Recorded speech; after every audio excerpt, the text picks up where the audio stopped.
интернет, шо правиш? Ја ништо. Ти мене кај можеш да шуринкам. Добро да од време на време играм Street Fighter. Последнава недела си наслушавме вести за вулканот Ејафјалој.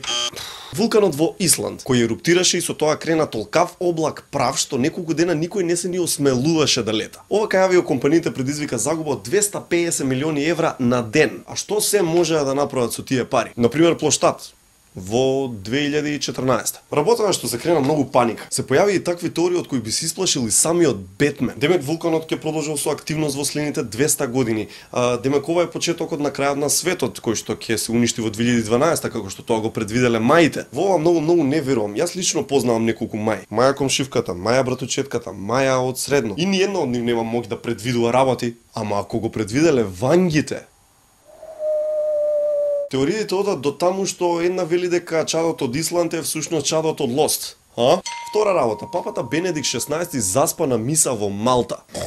Не, без зајбанци, буквално заспа. Мораа да го буцкаат за да се разбуди. Тоа е па на секого може да му се случи. Мисата трае со часови. Да не те фати дремка таму е како да не те фати дремка во поле со овци. Овци што скокаат, а ти ги броиш. 1, 2, трето, на Discovery World гледав документарец за Канада. Прекрасна земја, мирољубив народ, пријателски расположени луѓе.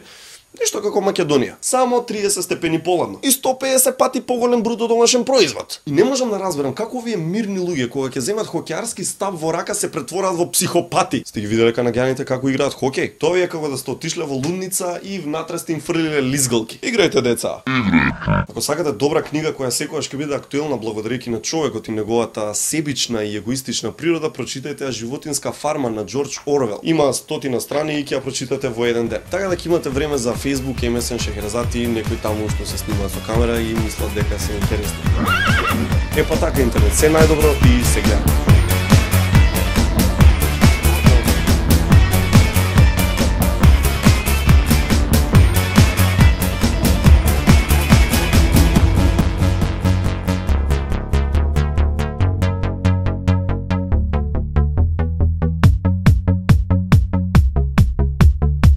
Нема да ме можеш да ти